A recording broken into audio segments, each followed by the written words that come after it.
Hi friends, welcome to my channel life with Padma.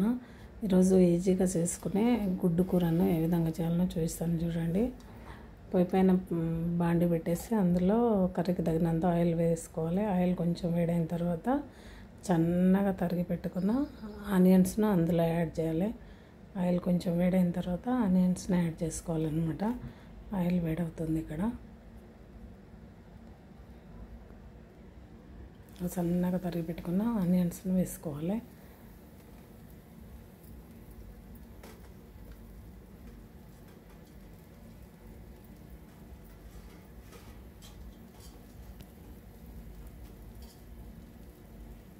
Onions వేసిన తర్వాత ఆనియన్స్ను కలుపుతూ మంచిగా ఫ్రై అయిన దాకా వేయించాలన్నమాట.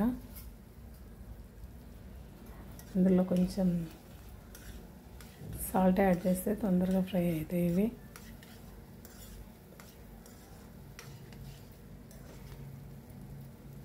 మంచిగా కలిపేసి మూత పెట్టేస్తే కూడా తొందరగా ఫ్రై అవుతాయి అన్నమాట ఆనియన్స్.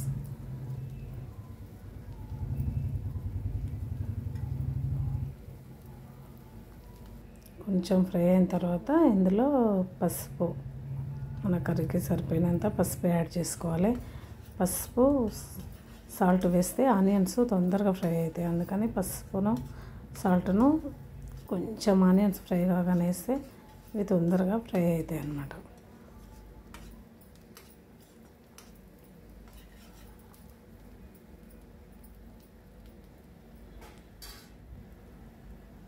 ఇప్పుడు ఇందులో మన టేస్ట్కి తగినంత సాల్ట్ యాడ్ చేసుకోవాలి.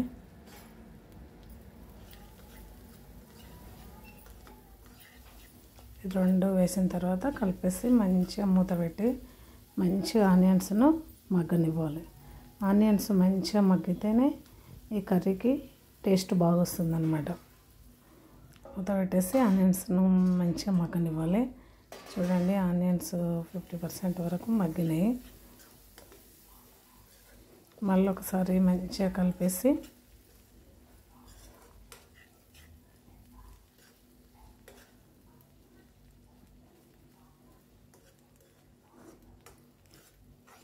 మంచిగా కలిపేసి మళ్ళీ కొద్దిసేపు మగ్గనివ్వాలన్నమాట.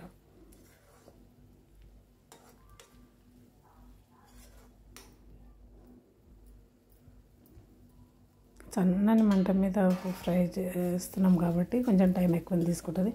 మంట ఎక్కువ పెడితే ఆనియన్స్ త్వరగా మాడిపోతాయి, కర్రీ టేస్ట్ కాదు. కాబట్టి సన్నని మంట మీదనే ఆనియన్స్ ఫ్రై చేసుకోవాలి. ఇప్పుడు ఇందులో ఆనియన్స్ ఫ్రై అయినాయి. ఇందులో మన టేస్ట్కి తగినంత కారం, అల్లం వెల్లుల్లిపాయ యాడ్ చేసుకోవాలి. ఆల్రెడీ మనం పసుపు ఉప్పు వేసినాం కాబట్టి అల్లం వెల్లుల్లి పేస్ట్, కారం యాడ్ చేసుకుంటే సరిపోతుంది అన్నమాట. ఇక్కడ రెండు యాడ్ చేసుకొని మంచిగా కలుపుకోవాలి ఒకసారి.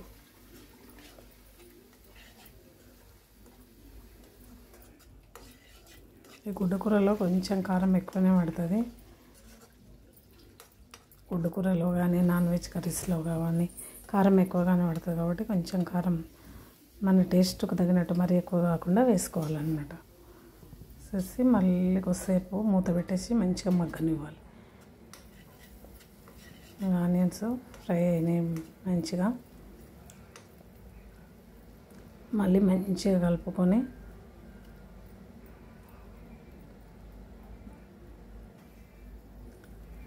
ఆయిల్ అంతా పైకి వచ్చిందనమాట. కర్రీలో ఆయిల్ అంతా పైకి వచ్చిన తర్వాత ఇందులో మన గ్రేవీకి సరిపోయినంత వాటర్ యాడ్ చేసుకోవాలన్నమాట.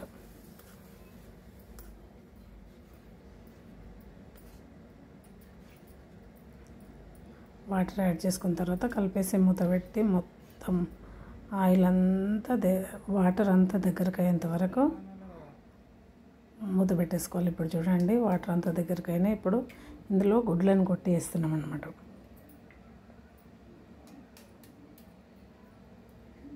ఇలా గుడ్లను కొట్టి వేయడం వల్ల కూరకు ఎంత బాగుంటుంది అంటే టేస్ట్ చాలా బాగుంటుంది.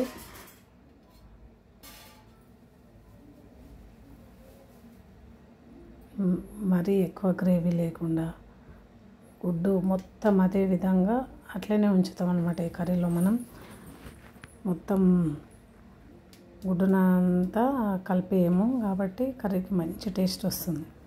ఇక్కడ మనం ఎన్ని గుడ్లు వేయాలనుకుంటే అన్ని గుడ్లు వేసుకోవాలి. ఇక్కడ నేను 6 ఎగ్స్ను యాడ్ చేసిన.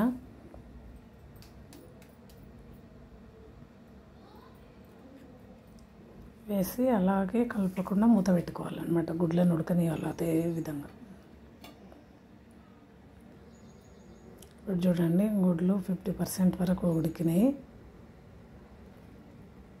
ఇప్పుడు ఒకసారి ఎగ్స్ను ఉల్టా వేసుకోవాలి అదేవిధంగా. ఎక్కువ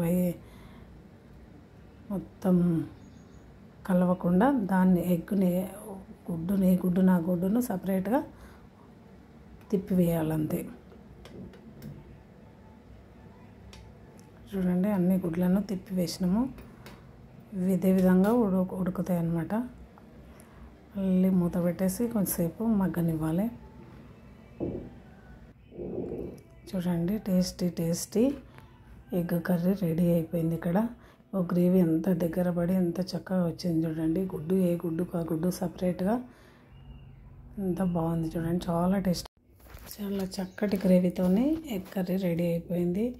చాలా టేస్టీగా ఉంటుంది ఫ్రెండ్స్. మీరు కూడా ఒకసారి ట్రై చేయండి ఈ విధంగా.